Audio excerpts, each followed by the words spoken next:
Muy buenas tardes, estimados televidentes y radioyentes. El primer semestre de este año ha sido tenso para la economía cubana. Restricciones financieras, arreciamiento del bloqueo, enfrentamiento a algunas escaseces de productos esenciales han sido algunos de los retos que ha tenido la economía cubana en estos primeros 6 meses. Pese a eso, Cuba ha cumplido con niveles de producción esenciales y se ha propuesto pues seguir avanzando de cara a potenciar en el segundo semestre del año las principales producciones, las principales inversiones del país. Sobre eso estaremos hablando esta tarde en nuestra mesa redonda que tengo el placer de estar compartiendo con el compañero Alejandro Gil Fernández, ministro de Economía y Planificación de nuestro país, quien ya va siendo pues parte habitual de presencia en este programa y que por supuesto nos satisface porque contribuye muchísimo a incrementar la cultura económica, el debate económico en nuestro país. Gracias, ministro, por estar de nuevo con nosotros y bueno, los invito a que nos acompañen en esta importante mesa redonda de hoy.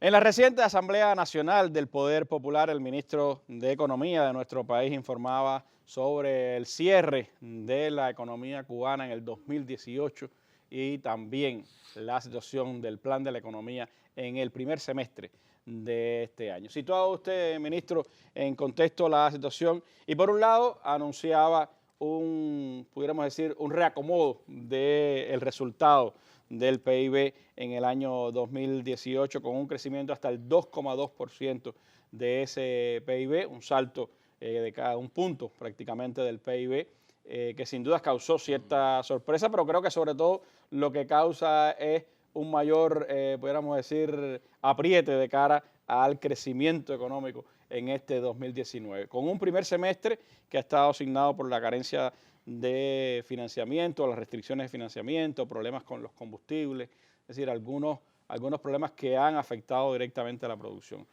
¿Cómo valoran en el Ministerio de Economía nuestras autoridades del país ese reto que representa haber crecido más de lo esperado en el 2018 frente a lo que nos propusimos para este 2019, cuando usted decía desde el principio que además tendríamos un plan de la economía sin reservas, sí, bien apretado, bien ajustado para poder cumplir? Así es, Randy. Bueno, muy buenas noches a todos los televidentes, radioyentes. Un placer estar nuevamente aquí compartiendo con ustedes, con nuestra población. Sabemos que estos temas son de interés y, bueno, todo lo que hagamos en materia de información a la población sobre el comportamiento de la economía es favorable, ¿no? Bien, te refieres a la ejecución del plan, o sea, de la economía en el 2018. Vamos a empezar por ahí. Nosotros, como bien planteas, en el mes de diciembre en la Asamblea Nacional, diciembre del pasado año, informamos un estimado de comportamiento de la economía para el 2018 con un crecimiento del Producto Interno Bruto a precios constantes del 1,2%. Hay que decir que estos cálculos se elaboran obviamente sobre un estimado, porque en diciembre de 2018 no está la información real. Lo que usa es más o menos cálculos de octubre. No, sí, nosotros se hace con el real de la economía del cierre de junio, primer semestre, y una puntualización que se hace en septiembre, donde a su vez se estima el último trimestre del año. Se hacen esos estimados.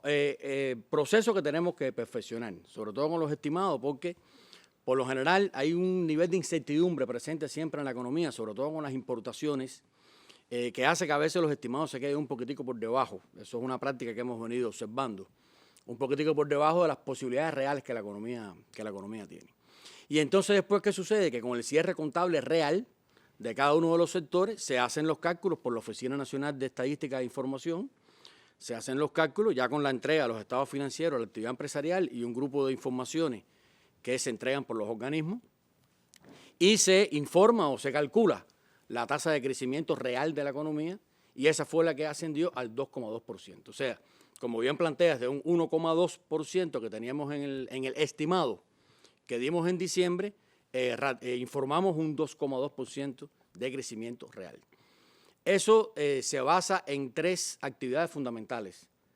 Una de ellas es la actividad de construcción, que creció. Nosotros incluso, hay que decir que el plan de inversiones de construcción y montaje del país en el año 2018 se cumplió.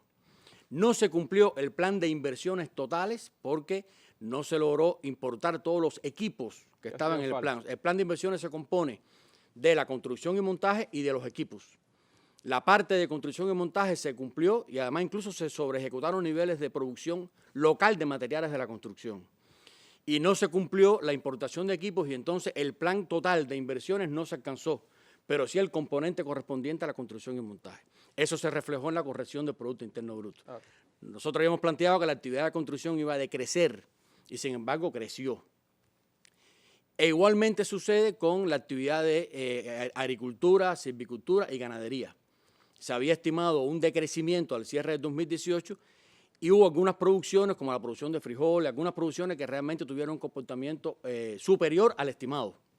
Y eso provocó que también creciera esa actividad. Hay que aclarar algo, que primero los crecimientos se comparan contra el real del año anterior, claro, no contra el plan. O sea, usted puede incumplir el plan de la economía en algunas actividades y crecer con relación al año anterior.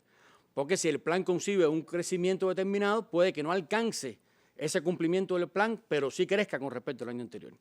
O sea, que hay actividades que pueden estar creciendo, aún así no llegan a cumplir el plan y aún así no satisfacen la demanda. Claro. O sea, eso que cuando una actividad crece no quiere decir que la demanda esté satisfecha. Que eso es siempre importante cuando se aclara, porque una de las preocupaciones siempre con estos datos del Producto Interno Bruto, los resultados económicos, es que las personas dicen, bueno, ¿y eso cómo se refleja en el plato de mi mesa? Bueno, la agricultura puede ser incluso que haya crecido con respecto al año anterior, pero no llega al plan en muchas de sus producciones o en varias de sus producciones y por supuesto tampoco satisface toda la demanda que hay en ese, correcto. En ese caso. Se compara a un grupo de producciones, no todas, las que más impacto tienen, contra el real del año anterior. Entonces se determinaron crecimientos en el sector de la construcción, en la agricultura, ganadería y silvicultura y en la actividad de salud pública, que se había estimado que iba a crecer un 1,3%, y finalmente creció un 3%, que es una actividad además que tiene un gran peso en el Producto Interno Bruto por la estructura que nosotros tenemos de atención médica, tanto primaria, hospitalaria, etcétera, y por lo tanto tiene un impacto importante. No todas las actividades cuando se mueven impactan por igual en el PIB. O sea que el crecimiento de la salud pública sí es determinante, pudiéramos decir, en la tasa de crecimiento de la economía.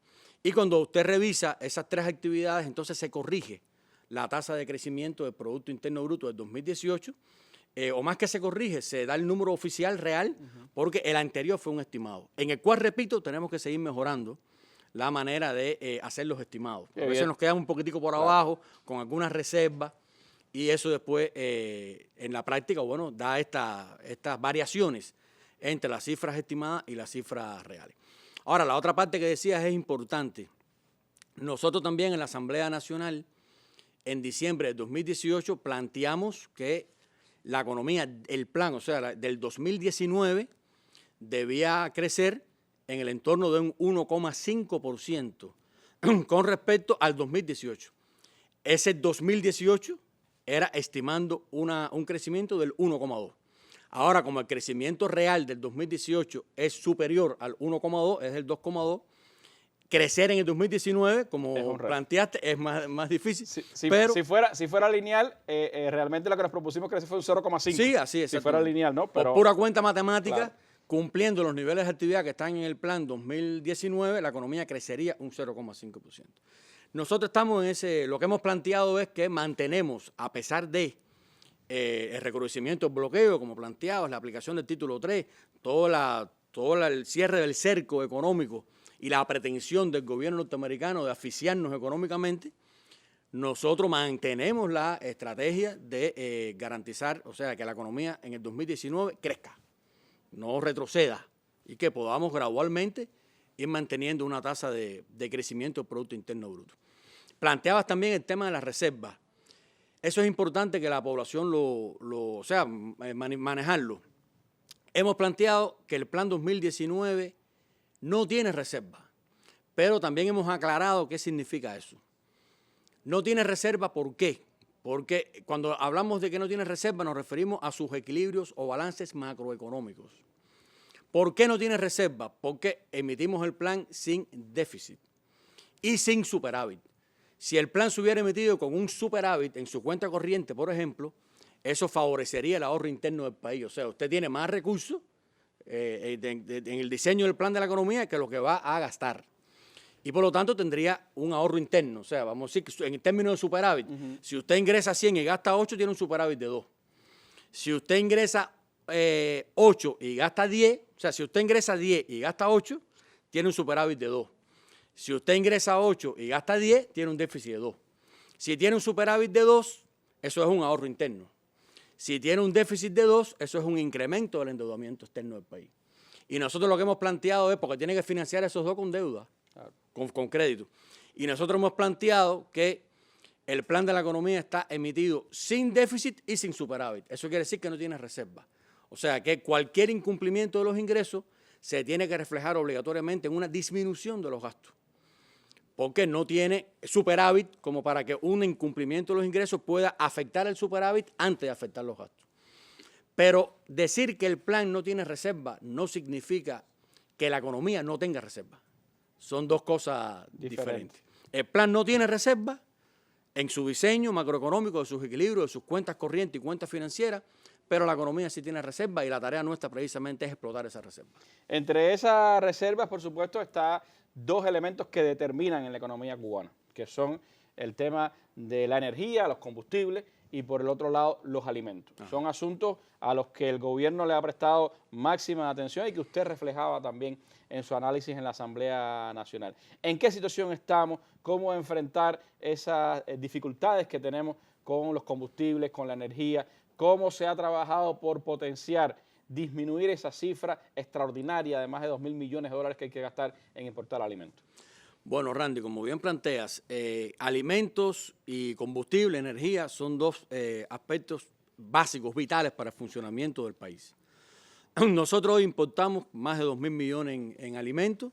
Como nuestra población conoce, estuvimos enfrentando desde finales del pasado año y a inicios de este año, estuvimos enfrentando determinada escasez o desabastecimiento de productos de alta demanda de la población, fundamentalmente el aceite, el pollo, algunas producciones de ese tipo o productos de ese tipo.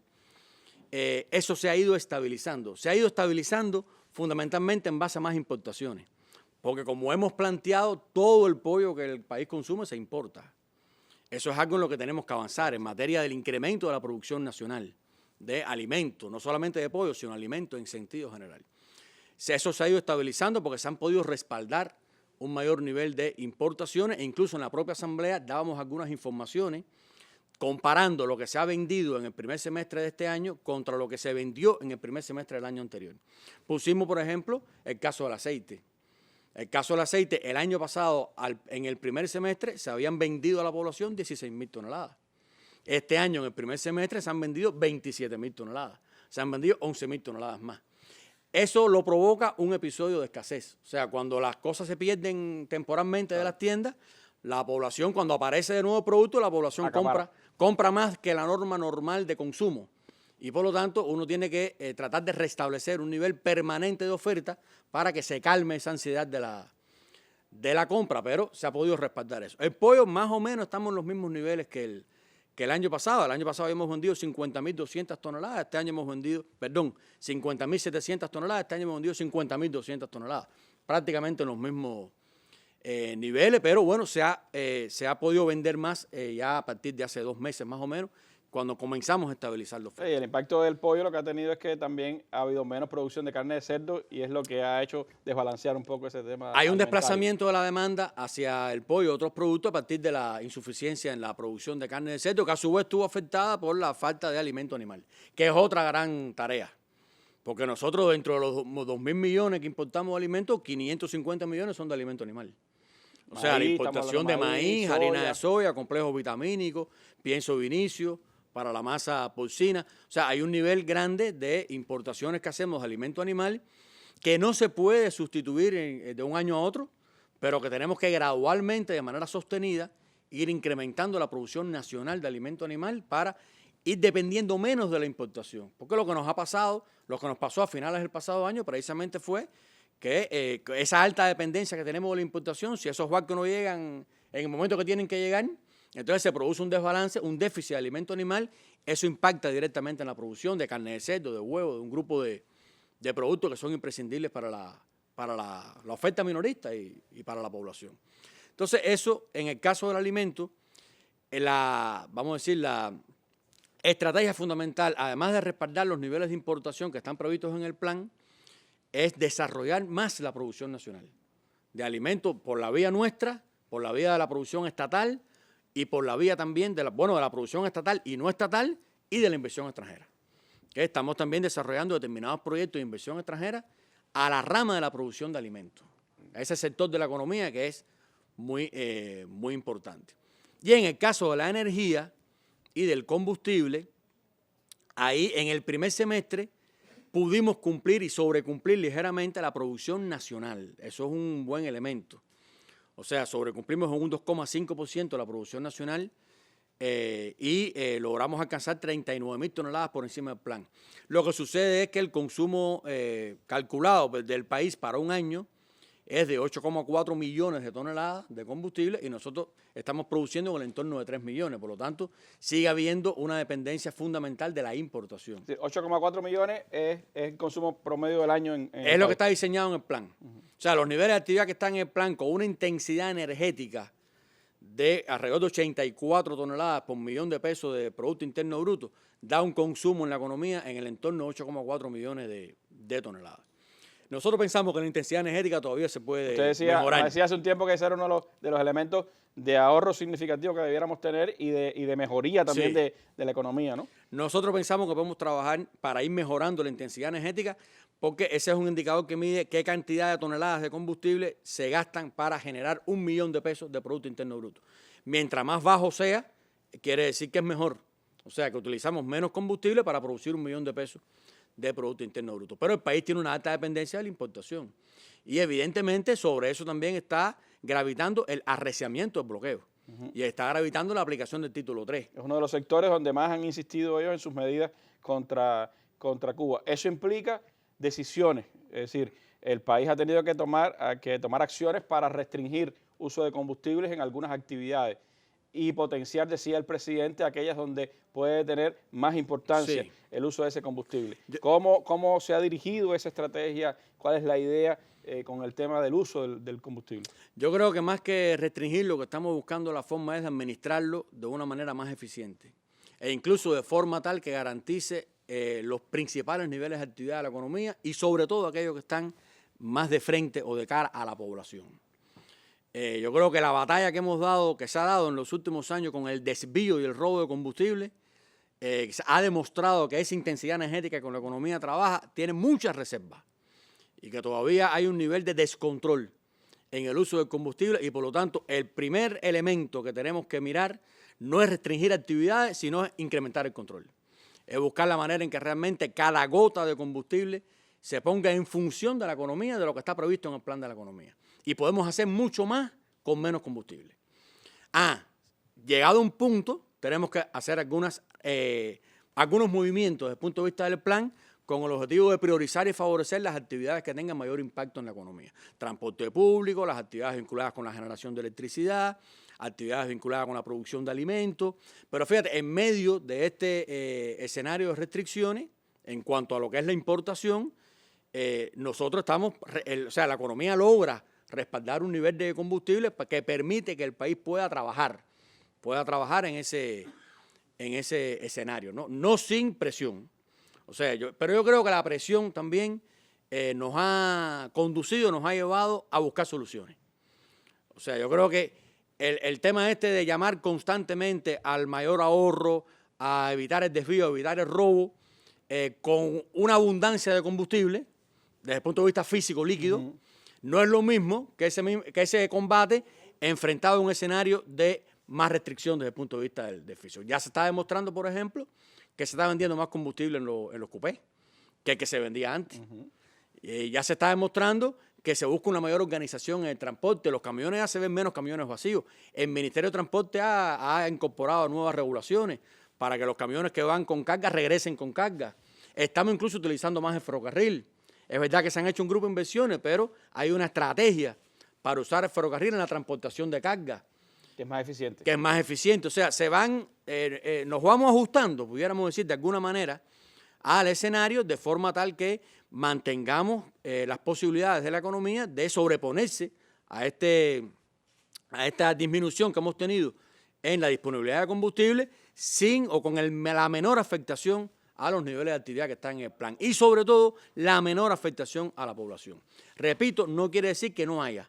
En determinados momentos hemos tenido que disminuir el transporte público, hemos tenido que hacer algunos ajustes en las asignaciones, también a veces hemos tenido déficit de algunos días que no hemos podido empatar, 3, 4 días que no hemos podido empatar los suministros y se ha venido trabajando en ese sentido. Pero yo creo que el llamado fundamental que tenemos y a lo que tenemos que ocuparnos en este momento es de buscar la manera de utilizar el combustible lo más eficientemente posible y evitar a toda costa el desvío de 1 litro, de 1 gota de combustible. El país lo necesita y esa es la respuesta que tenemos que dar. Son 2 elementos claves para entender el funcionamiento de la economía cubana.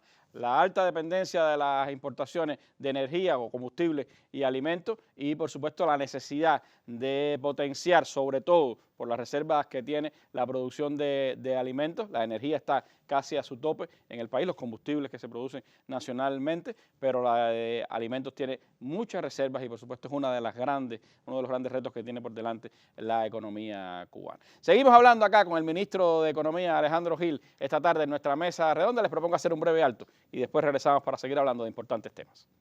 Un niño y su destino nos lanzaron al combate desde las ideas. Y Elian no tiene a su papá, no tiene a sus abuelos, no tiene su escuela, no tiene sus amigos, no tiene su maestro. ¿De dónde puede este amor inventado hacer feliz a Elian? Fidel fue semilla y aliento permanente. Nos han bloqueado y todavía estamos bloqueados. Y no han podido. 100 planes pensados. Ya son más de 4.000 emisiones con los más diversos temas e invitados. No podían prohibirnos hablar de Cuba. Que podamos lograr los pueblos latinoamericanos si tenemos la inteligencia y el coraje de andar juntos. Por eso hoy la integración ya no es un sueño, un deseo como el de nuestros libertadores. Es una necesidad de supervivencia. Año 20 de la Mesa Redonda. Nuestras armas son las ideas. Fidel, soldado de las ideas. El sitio web más completo sobre la vida, el pensamiento y la obra de Fidel Castro. Sus discursos, reflexiones y otros artículos. Una cronología de los más relevantes hechos de su historia revolucionaria.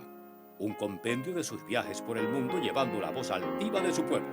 Una amplia recopilación de fotos y videos de importantes momentos de su vida. Libros, afiches, opiniones de personalidades de todo el mundo, todo ello en www.fidelcastro.cu.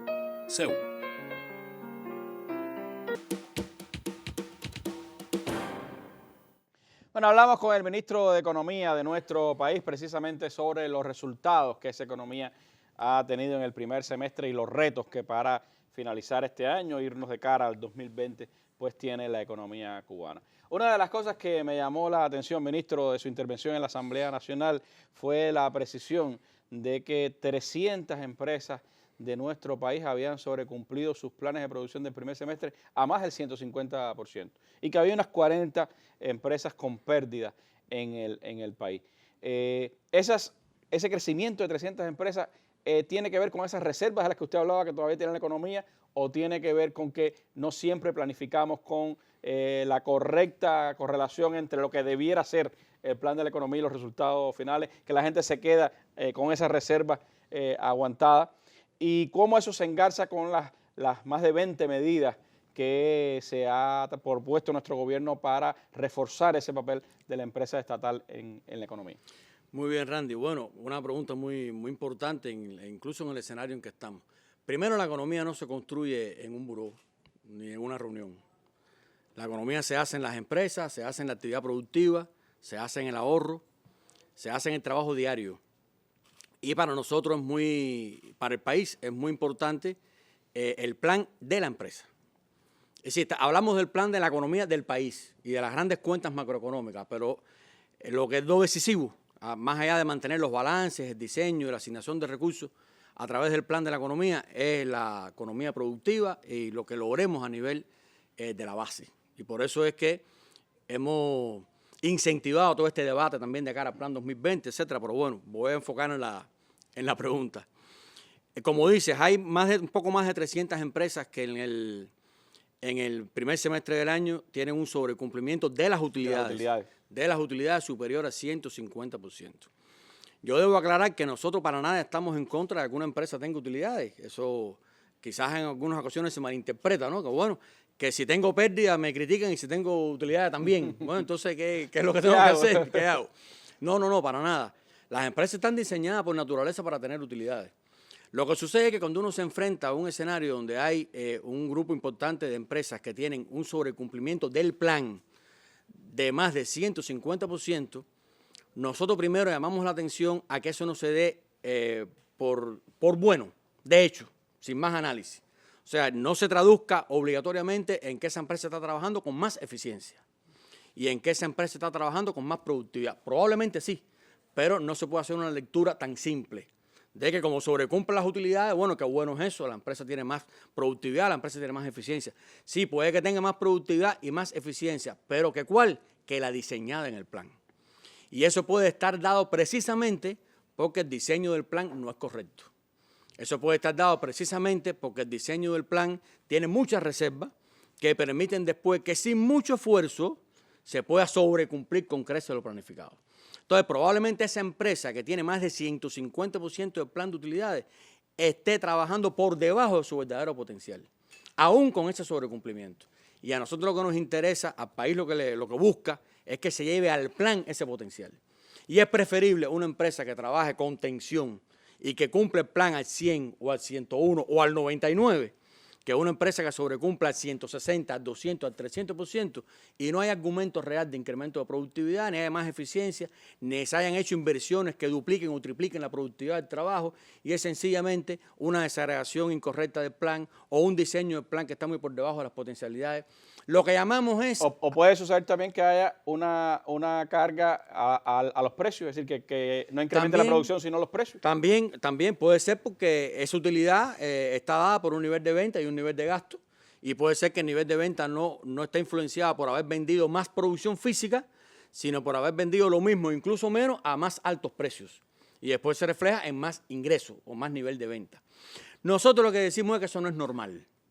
Decimos por lo tanto que lo normal es que las empresas trabajen con un entorno de cumplimiento de sus planes, más o menos un rango de tolerancia aceptable, y que hay que revisar esos casos para, en la medida de lo posible, y que se evalúe puntualmente cada caso, no se puede hablar en lo general, los planes se corrijan y se ajusten y se incremente lo que haya que incrementar, se hagan las correcciones correspondientes para que el plan sea un instrumento movilizador de la empresa y que realmente cumplir el plan sea difícil. Cumplir el plan tiene que ser difícil. Cumplir el plan tiene que llevar al esfuerzo del colectivo diariamente. Cumplir el plan tiene que ser algo que motive, que movilice. Cuando usted sobrecumple el plan sin que realmente haya muchos argumentos que lo justifiquen, bueno, ¿de qué plan estamos hablando? Entonces, es probable que un grupo de esas empresas, no digo todas, pero es probable que un grupo estén todavía trabajando por debajo de su capacidad potencial de aporte a la economía del país. ¿En virtud de qué? De que, bueno, con una determinada facilidad llegan al cumplimiento y sobrecumplimiento del plan. Para estas 40 que trabajan con pérdida, ¿cuánto más se puede hacer por resolver esas problemáticas? ¿Cuánto pueden influir las decisiones que se han tomado para potenciar a la empresa estatal? Bueno, por otra parte, y como bien dije, las empresas están diseñadas para trabajar con utilidades y ojalá que todas las tengan y que todas las tengan en función más o menos de lo que se planifica. Hay un grupo de empresas, 6 empresas, que desde el diseño del plan hemos previsto que trabajen con pérdidas. Pero eso tiene un tratamiento desde el punto de vista del Estado, porque son empresas que nos interesa que presten determinados servicios, determinadas producciones, y al final esa pérdida se subsidia por el presupuesto estatal, porque no se pueden cerrar, o sea, determinados análisis muy particulares que se hacen. Pero el resto de las empresas todas deberían trabajar con utilidades. Aquí hay déficit de materia prima, en determinados momentos por mucha dependencia de la importación, hay problemas productivos, hay roturas de determinados equipos que han paralizado la industria. Nosotros lo que llamamos es, en el sentido de hacer estos análisis de una manera sistemática y nunca hacer los análisis de las empresas con pérdidas o exceso de utilidades una vez concluidos los periodos. Porque a veces esperamos entonces que cierre el año y entonces damos la información, bueno, al cierre del año anterior, tantas empresas con pérdidas, no, a esa hora no hace falta analizar nada. O sea, a esa hora los análisis son autopsias. Lo que estamos diciendo es, vamos a tomar las medidas, hacer las evaluaciones para evitar que las empresas que puedan ser salvables en el transcurso del año no terminen con pérdidas, porque además eso afecta a los trabajadores, eso afecta al colectivo, eso afecta a la finanza del país. Y hay que ver todas las causas subjetivas que puedan estar provocando que las empresas estén operando con pérdidas para resolverlas y buscar la manera de que las empresas, salvo aquellas que están aprobadas desde el diseño del plan de la economía, las empresas terminen con utilidad, aunque sean mínimas, pero terminen con utilidad. Sabemos que la economía trabaja con restricciones, pero hay que buscar la forma de que esas empresas salgan de la situación que tienen de pérdida. Hay algunas, por ejemplo, que están vinculadas con la actividad de producción de carne de cerdo, que la pérdida que tienen acumulada en el periodo es por el déficit productivo que han tenido. Bueno, ya estamos recuperando los niveles de producción. Ya, por ejemplo, en el mes de septiembre vamos a llegar a producir en el entorno de las 14.000 toneladas, que es una producción en un rango, vamos a decir, de mensuales. Entonces ya esas empresas van recuperando una parte de la pérdida y pudieran terminar el año con utilidades. A eso nos referimos. Hay que conocer, yo te ratifico, la economía no se construye, no se hace, no se gana la batalla en un buró ni en una reunión. Eso es en la microeconomía, en la empresa, en los colectivos laborales, y por lo tanto hay que conocer al detalle las causas y trabajar por transformarlas.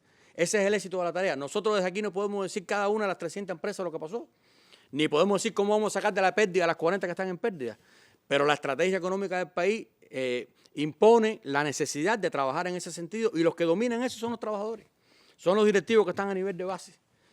Y tenemos que buscar la manera de que las empresas se ajusten en el entorno razonable al plan. Estamos diciendo, vamos a revisar las empresas que tienen alto sobrecumplimiento de las utilidades. ¿Para qué? No para que disminuyan las utilidades, no, es para ajustar el plan y no terminar el 31 de diciembre con ese problema. Vamos a ajustar el plan desde ahora.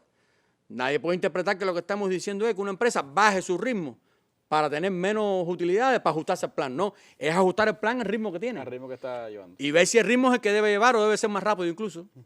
Ese es el análisis que estamos pidiendo, para no hacer análisis de autopsia, claro, y poder hacerlo de forma tal que logremos que en el transcurso del año, de este año, que es muy importante para la economía del país, como todos, pero bueno, estamos en este ahora, nosotros logremos cumplir los principales propósitos que nos hemos, las metas que nos hemos trazado con el plan. Sí, lo importante también es el rol de un Ministerio de Economía y de una conducción económica previsora, no a posteriori, como usted decía. Ahora, dentro de esas noticias de julio, de principios de julio, usted daba una que me parece importante, a tono con el discurso de la Dirección de la Revolución, a tono con las prioridades que se han establecido, que es el ligero crecimiento de las exportaciones del país, a pesar de las dificultades con el turismo, a pesar de los bajos precios que ha tenido el níquel, y por el otro lado la existencia de 12 nuevos proyectos de inversión extranjera, que todavía es un número que quizás no sea el que satisface los ritmos que debiéramos tener, pero que evidencia que pese al bloqueo se sigue haciendo negocios con inversión extranjera.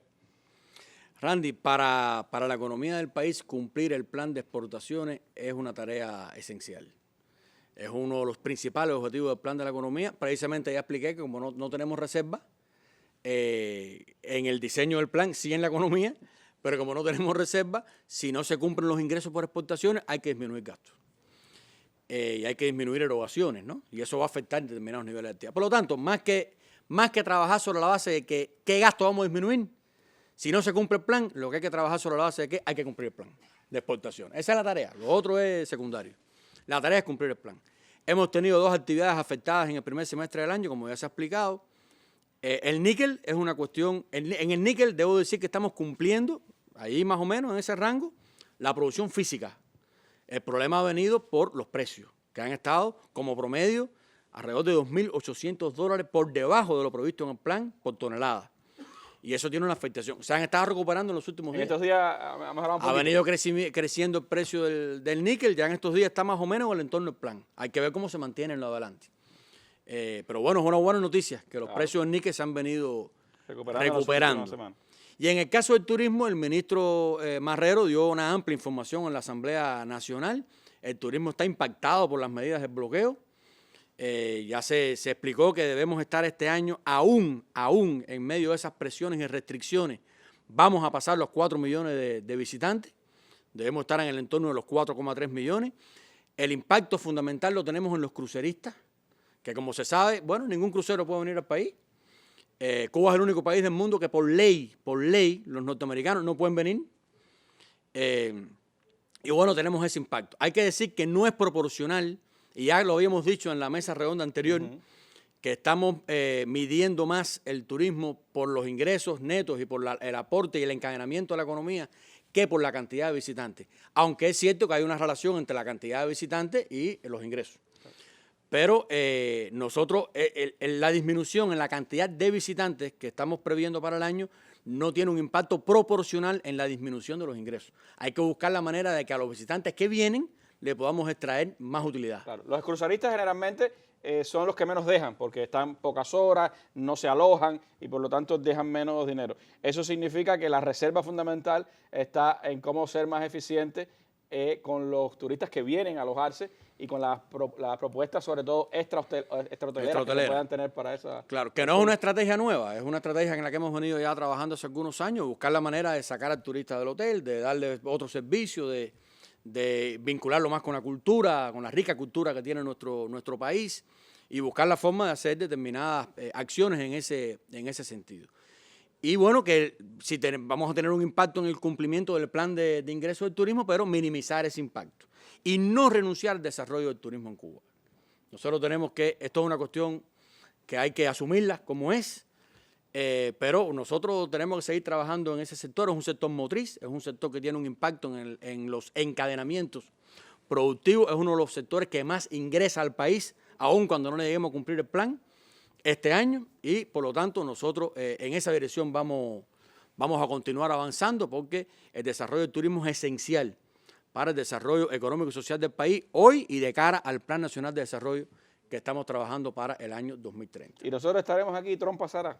Nosotros seguiremos aquí y seguirán las necesidades también de ampliar un sector que es el que más rápido da dinero fresco, que de eso también quisiera hablar un poquito más adelante. Pero hay un tema también que se mantiene significativo entre las exportaciones, que es el azúcar, que aunque no cumplió el plan, usted decía que sin embargo aportó a ese crecimiento de las exportaciones en valores. Sí, el azúcar es un caso que si hubiésemos podido alcanzar el nivel de producción física que teníamos previsto en el plan, hubiéramos obtenido más ingresos. Nos quedamos unas 190.000 toneladas por debajo del plan, se produjeron 1.327.000 toneladas. Y bueno, hubo un precio más favorable que el previsto en el plan. El precio se mantuvo por encima de los 12.50 centavos la libra. Nosotros diseñamos el plan con 11.25. Por lo tanto, bueno, el impacto en los ingresos no estuvo proporcional al impacto en la producción física porque el precio mejoró, pero bueno, hubiéramos obtenido más ingresos si se hubiera cumplido la producción física en el caso del azúcar. Son las combinaciones que se dan, o sea, baja el precio del níquel, sube el precio del azúcar, bajan los visitantes del turismo, pero se puede incrementar el ingreso neto por turista. O sea, ahí uno va trabajando en función de maximizar las oportunidades que la economía coyunturalmente brinda y que hay que aprovecharla, no la puede dejar pasar. Otras exportaciones tradicionales sí han mantenido un buen ritmo, el sí, tabaco, se vienen comportando favorablemente la producción, la exportación de tabaco, ron, langosta, se vienen comportando favorablemente y nosotros estamos estimando que podamos cumplir el plan del año, incluso ligeramente sobrecumplirlo. Son parte de esa dinámica. Por el otro lado, las importaciones, aunque en esa balanza siempre se trata de exportar más e importar menos, sin embargo, no ha sido pudiéramos decir, tan fuerte el impacto en la reducción de importaciones. Todo el contrario, incluso se han recibido importaciones que venían del año anterior. Sí, tengo que ligarlo ahora con lo que expliqué de 2018. Dije que en el 2018 en las inversiones cumplimos el componente de construcción y montaje y no cumplimos el componente de equipos porque no pudimos importar todo lo que estaba previsto en el plan. Una parte de esos equipos que no se reportaron como ejecución del 2018 están entrando en el 2019. Ahí están los casi 3.000 equipos de transporte de la Gacela para los taxis de la capital, ahí están entrando los coches de ferrocarril, ahí están entrando los ferrocilos de ferrocarril que también entraron, las motoboquetas. O sea, un grupo de equipos que estaban previstos el año anterior en el plan que se desplazó su contratación para finales de año y que están entrando este año. Eso es lo que da un crecimiento de las importaciones cuando comparas lo que teníamos previsto importar al cierre del semestre en el plan con lo que realmente se ha importado, da un crecimiento del 10%. Porque entraron al país equipamiento que estaba previsto el año anterior. O sea, se inejecutó en el 2018 y se sobreejecuta en el 2019. Y además se ha estabilizado la importación de un grupo de productos como el alimento animal. O sea, ha entrado el maíz que estaba previsto, ha entrado la harina de soya, se han estabilizado esas importaciones y eso entonces da un cumplimiento del plan de importaciones con ese sobrecumplimiento del 10%. Nosotros estamos trabajando para cumplir el plan de importación. Estamos trabajando para cumplir el plan. Estamos trabajando para cumplir el plan de importaciones, el plan de exportaciones, el plan de inversiones y con las medidas que se han aprobado para impulsar la economía, que por supuesto estamos trabajando en su implementación, pues entonces también ayuda a construir un escenario más favorable para el desarrollo de la actividad empresarial en la empresa estatal, la inversión extranjera, el sector no estatal y que todos de conjunto entonces tributemos al cumplimiento de las principales metas del plan. Usted hablaba de inversiones, le propongo pues en unos minutos hablar precisamente de ese tema. Vamos a hacer un breve alto y regresamos para seguir conversando con el ministro de Economía de nuestro país. Este jueves, en la Mesa Redonda, en Provincia, Granma en 26. Las principales autoridades políticas y de gobierno de Granma y directivos de sus organismos más destacados comparecen este jueves en la Mesa Redonda para informar sobre las principales tareas y los resultados de la provincia sede del acto central por el 26 de julio. Cuba Visión Internacional, Canal Caribe, Radio Habana Cuba, la página de Facebook y el canal de YouTube de la Mesa Redonda transmitirán en vivo desde el Telecentro de Granma a partir de las 6 de la tarde este programa. El canal educativo lo retransmitirá al final de su emisión del día. En Provincia, Granma en 26, este jueves en la Mesa Redonda.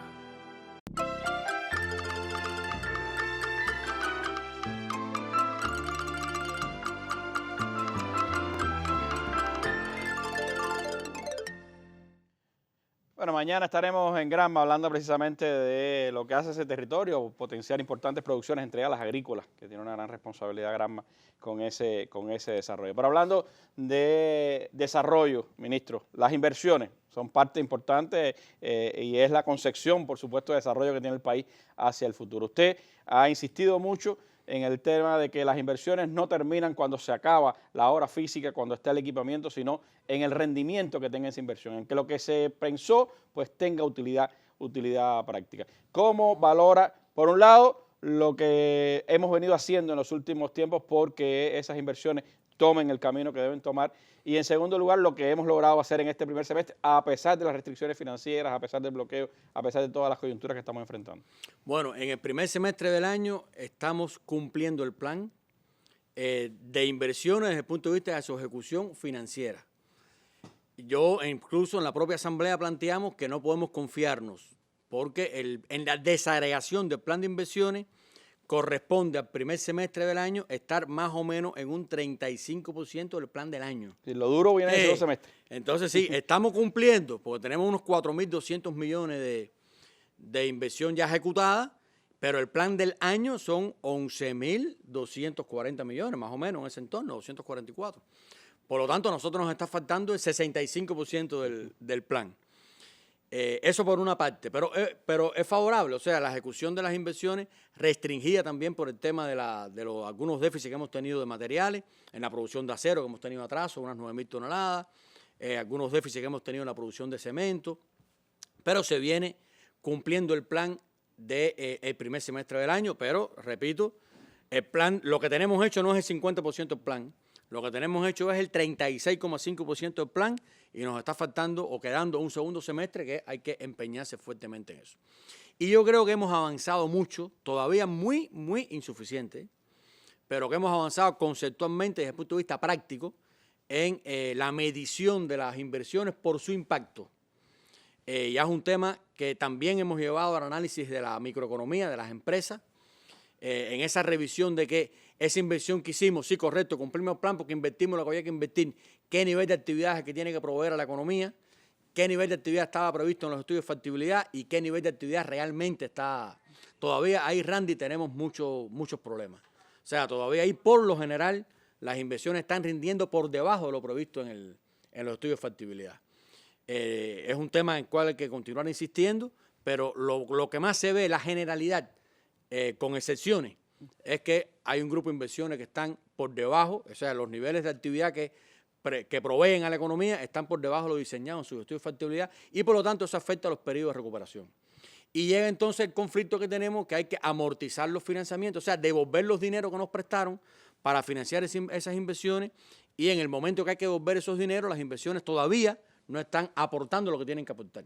Eso también es una presión sobre la liquidez del país. Eso tiene que ver con la deuda, con la liquidez, de eso enseguida voy a hablar, pero me gustaría apuntar breve el tema de la inversión extranjera. Haber logrado 12 proyectos en lo que va de año en medio de esta circunstancia es positivo, todavía reserva. ¿Cómo seguimos valorando el tema de la inversión extranjera? La inversión extranjera, como se ha planteado, no es un complemento, es un elemento fundamental de nuestro desarrollo.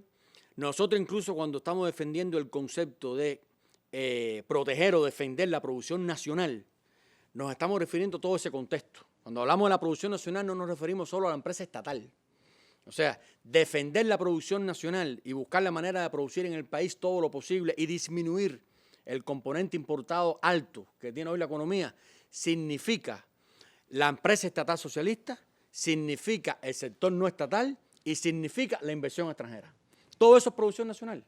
Y por lo tanto, todo lo que hagamos en materia del incremento de la inversión extranjera en sectores productivos, donde se aporte tecnología, donde se aporte conocimiento, se aporte capital, es muy favorable para la economía. Hay que decir que estamos en medio de un contexto de total arreciamiento, bloqueo, y la aplicación del título 3 va en contra del incentivo de la inversión extranjera, va dirigido a afectar la inversión extranjera en el país. Y por lo tanto, tener 12 proyectos, no podemos sentirnos satisfechos, no es una cosa que podamos decir, pero nosotros lo que estamos planteando es que la inversión extranjera se sigue moviendo hacia adelante en el país, que seguimos apostando a la inversión extranjera, que hemos actualizado nuestra cartera de oportunidades de inversión extranjera, que hay intereses de inversionistas extranjeros por entrar al país, que este es un país que ofrece seguridad a la inversión extranjera y que vamos a seguir trabajando en esa dirección para buscar la forma de que en todos aquellos déficits que tenemos nosotros hoy en la economía, de tecnología, de conocimiento, etcétera, la inversión extranjera pueda tener una oportunidad de aportar al país y integrarse junto a los diferentes actores económicos para estar en capacidad de contribuir a nuestro desarrollo. La observación que hacemos o la valoración que hacemos en el primer semestre del año en medio de estas restricciones es favorable. Hay dos discursos recientes que quiero empatar. Por un lado, el que usted hacía en diciembre de 2018, cuando se hablaba del plan y usted señalaba que uno de los propósitos, de los objetivos que eran cardinales, era no aumentar la deuda del país. Es decir, trabajar con el financiamiento que disponemos, los créditos que sean pagables y no ir a aumentar la deuda del país. Por el otro, sentí en el discurso del presidente cubano lo que significa pues tener que decidir prácticamente todos los días o todas las semanas para dónde va el dinero, los escasos recursos financieros que el país tiene, cómo distribuirlos de la manera más correcta hacia los lugares más importantes de la economía nacional. Cómo trabajar en esa tensión entre el no crecer la deuda, no pedir crédito y además utilizar los recursos financieros que tiene el país. Eso es muy importante, Randy, porque mira, cuando hablamos de crecimiento de la economía y del Producto Interno Bruto, dicho así solo, hay que ver por dentro. Nosotros hemos razonado que usted puede crecer la economía a una tasa superior, pero incrementando el endeudamiento. Y ese crecimiento no es sostenible. Ese crecimiento lo puede obtener en un año. Usted puede crecer a lo mejor un 5% Producto Interno Bruto. ¿Sobre qué base? Sobre la base de que aumentó el endeudamiento externo. O sea, tuvo niveles de productivos en base a créditos que están por encima de sus posibilidades de tomar esos créditos y por lo tanto no los va a poder pagar. Y cuando venga el vencimiento de esa deuda, entonces la economía se contrae o no crece. O sea que es a lo que decimos empeñar el futuro. O sea, como hoy, pero como no puedo pagar mañana, bueno, comeré menos mañana. Porque en la misma medida en que no tengamos posibilidad de pagar las deudas, se restringen los financiamientos. Entonces, eso lo tenemos que tener muy claro. La economía no puede endeudarse o pedir créditos por encima de sus posibilidades de pagarlos en tiempo. Y ese problema lo tenemos hoy. O sea, nosotros tenemos un nivel también que hemos estado manejando de endeudamiento, que la estrategia del Plan 2019 es que la economía, es que ese endeudamiento externo no puede crecer.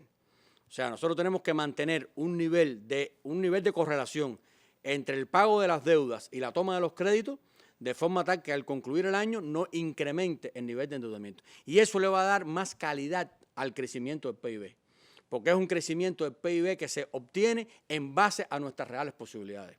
No se obtiene en base a ir más allá de la capacidad que tiene la economía por incrementar la deuda. Si nosotros decimos que este año 2019 la economía crece el número que sea, se puede estar nuestro pueblo seguro que eso se alcanzará sobre la base de las posibilidades reales que tiene la economía y no sobre la base de incrementar la deuda. Eso es básico, e ir avanzando en esa dirección y que la economía vaya sosteniendo tasas de crecimiento moderadas, ligeras. Ojalá que más adelante en el Plan Nacional de Desarrollo, recuerda que el Plan Nacional de Desarrollo lo hemos dividido en 3 etapas. 3 etapas. Ya en la etapa 2019-2021 estamos estimando tasas de crecimiento moderadas, pero ya en la etapa del 22 al 26 estamos aspirando a un crecimiento más dinámico, siempre dentro de los rangos de no incrementar el endeudamiento. O sea, siempre dentro de los rangos de mantenernos ajustados a nuestras reales posibilidades. Por lo tanto, ¿de qué depende que la economía crezca y se desarrolle? De nuestras capacidades de exportar más, de nuestras posibilidades de producir más y de importar menos. Está en nuestras manos. Nosotros hemos dicho, no podemos cambiar, no podemos decretar el fin del bloqueo. Eso no lo podemos hacer. Ni podemos transformar la política exterior de los Estados Unidos. Eso no lo podemos hacer. Lo que sí podemos es ganar la batalla interna. Lo que sí podemos es trabajar con más eficiencia, evitar el robo, el desvío, que los planes sean más tensos, que sean un instrumento movilizador de las fuerzas productivas y que haya una participación más activa de los trabajadores en el diseño y el control de la economía. Eso tiene que ver mucho, yo creo, con el debate económico que se viene generando en el país. Es decir, creo que una de las cosas que se ha potenciado en estos últimos años y sobre todo en estos últimos tiempos ha sido esa participación de todos los sectores de la sociedad, también el debate económico en el aporte a esa solución que interna tenemos que buscarle a nuestros problemas. Yo creo que el momento es excelente. O sea, hemos asistido a una dinámica de congresos, por ejemplo, en los últimos meses. En todo se discute el tema de la economía, en unos más, en otros menos, pero el Congreso de la Federación de Mujeres Cubanas, el Congreso de la Central de Trabajadores de Cuba, el Congreso de la UNIAC, el Congreso de la ANEC. En todos esos escenarios ha habido espacios amplios, unos más que otros. El de la ANEC, bueno, esa es su razón de existir. Y en el de la UNIAC se discutió mucho, y en el de la CTC se discutió mucho también. En todo prácticamente ha habido propuestas, ha habido debates constructivos, debates aportadores, debates en los que realmente se ponen sobre la mesa variantes, ideas, se cuestionan cosas, siempre desde la óptica del respeto, de las ganas de aportar. No es debate destructivo de que a veces también que todo lo que hacemos es malo, y lo que hay que hacer es exactamente todo lo contrario, ¿no? Sino un debate en que la gente está en capacidad, con deseos realmente de aportar a la economía, a las soluciones, y bueno, tenemos esos espacios. Y de todo eso nosotros estamos bebiendo. De todo eso el presidente nos ha exigido también un programa de atención a todas las propuestas y planteamientos de los congresos y de seguimiento.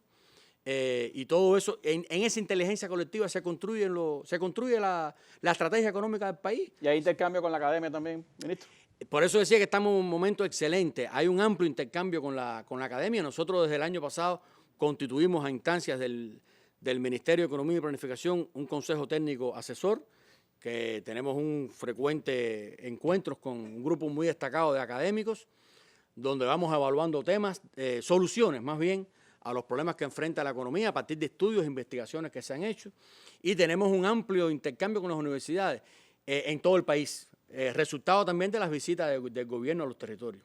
Incluso nosotros cuando nos reunimos con las universidades decimos, no basta, estoy hablando de la economía, no basta con reunirnos con la Facultad de Economía ni de Contabilidad y Finanzas, porque es que la economía está en todas las facultades. O sea, una innovación en electrónica tiene un impacto en la economía, y si es en la producción de alimento animal, tiene un impacto en la economía, está presente en todo. Por lo tanto, ese debate, ese nivel de comunicación que existe con la academia, esos deseos que tiene el potencial científico de aportar el desarrollo del país, esas son nuestras reservas. Ese es nuestro principal potencial. Con explotando bien eso, no hay quien pueda con nosotros, Randy. Bueno, creo que lo que más me gusta sobre todo es con el optimismo con que usted pues todos los días nos transmite también ese deseo de seguir haciendo cosas por este país. Los retos son enormes, usted lo ha dicho varias veces, pero también es enorme la inteligencia que se ha cultivado en este país, las posibilidades y las potencialidades que tenemos, y la misma idea también que se le den más posibilidades al desarrollo local, más encadenamientos productivos, más también unidad entre la empresa estatal, los sectores no estatales de la economía cubana. Yo creo que van en el camino de las propuestas que ha hecho nuestro gobierno y que se desarrollarán en los próximos meses. Así que yo estoy seguro que no va a ser la última vez que va a estar con nosotros, porque en el desarrollo de esas propias medidas que el gobierno ha ido adoptando, tenemos la responsabilidad también de informarle a nuestro pueblo cómo van esas medidas y qué se ha venido haciendo. Le deseo pues éxitos también